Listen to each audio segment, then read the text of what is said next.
Govindachami jail ചാടുന്ന CCTV ദൃശ്യങ്ങൾ എന്ന് പറഞ്ഞ് കുറെ എന്താ പറയാ വീഡിയോസ് കണ്ടു.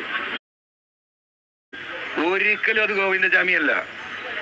പത്രമാധ്യമങ്ങൾ കുറച്ച് ഈ വിഷയത്തിൽ അലർട്ടാവണം. അതിന് കൊടുത്ത ഫോട്ടോ ആണിത്. ഇത് കണ്ടോ നിങ്ങള്? നൂല് കെട്ടി എന്ന് പറഞ്ഞത് ഏതൊരു പശുത്തൊഴുത്താ. ഇതൊരു പശുത്തൊഴുത്താ. ഇതാണ് ഗോവിന്ദചാമി മുറിച്ചു പറഞ്ഞ് കാണിച്ചത്. നിങ്ങൾ ആ കള്ളികൾ തമ്മിലുള്ള വ്യത്യാസം നോക്കൂ. ഇതിനുള്ള കൂടെ ഒരു മനുഷ്യന് അതിന് അകത്തുകൂടെ ഒരു പോത്ത് കടന്നു വരും. ഇങ്ങനെ ഒരു ജയിലുണ്ടാവോ? അതിന് കെട്ടിയ നൂല് നോക്കുങ്ങള്. നൂല് കെട്ടി മറിച്ചതിനാണ് ആ നൂല് കെട്ടിയത്. ഇത് നൂലാണോ? ഇത് ഗോവിന്ദചാമി വല്ല സ്വാമിയായിട്ട് അവിടെ വല്ല പൂജയും നടത്തിയത് സംശയിക്കും. ഈ നൂലൊക്കെ പാടെ അവിടെ വരണമെങ്കിൽ. അല്ല, നിങ്ങൾ ആലോചിച്ച് നോക്കൂ. ഇന്നലെ ഗോവിന്ദചാമി ജയിലിൽ നിന്ന് സെല്ലിൽ നിന്ന് ചാടിയ ഫോട്ടോ ആയിട്ട് ഇവിടുത്തെ മാധ്യമങ്ങളിലേക്ക് അവിടുന്ന് ജയിലിൽ നിന്ന് ആരോ അല്ലെങ്കിൽ ജയിലിൽ നിന്നാണ് എന്ന് പറഞ്ഞുകൊണ്ട് മാധ്യമങ്ങളെ പറ്റിച്ച ഫോട്ടോ ആണിത്.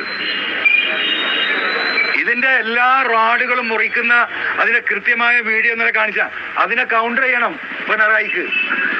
അതിനുണ്ടാക്കിയ ഒരു ചതിക്കുഴി.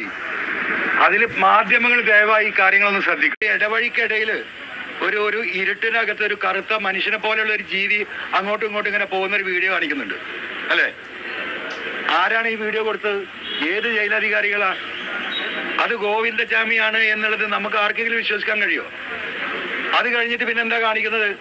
വേറൊരു നിഴല് ജയിലിന്റെ ഉള്ളിൽ കൂടെ പോകുന്ന പോലെയുള്ള ഒരു വീഡിയോ.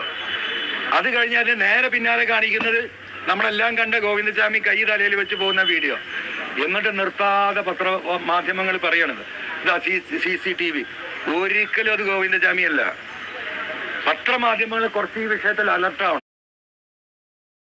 ഞാൻ ഇന്നലെ പത്രസമ്മേളനം നടത്തിയ ഡെമോ കാണിക്കുമ്പോൾ ഞാൻ നിങ്ങളോട് പറഞ്ഞൊരു വാക്കുണ്ടായിരുന്നു. എന്തായിരുന്നു?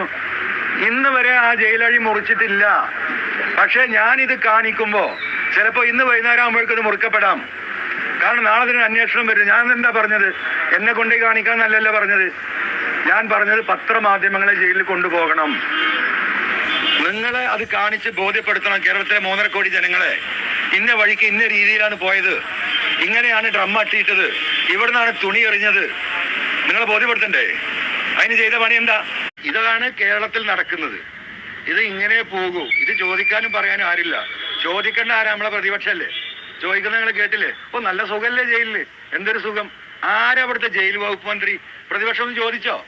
നിങ്ങൾക്കറിയോ ജയിൽ വകുപ്പ് മന്ത്രി ആരാണ്? എനിക്കെന്നെ അറിയില്ലായിരുന്നു. അപ്പൊ അത് മുഖ്യമന്ത്രി തന്നെയാ. അത് മുഖ്യമന്ത്രി തന്നെയാ. അന്വേഷിക്കണം. അത് മുഖ്യമന്ത്രി. തൊഴുത്തിന്റെ ഫോട്ടോ കൊടുക്കണതോ അത് മുഖ്യമന്ത്രി.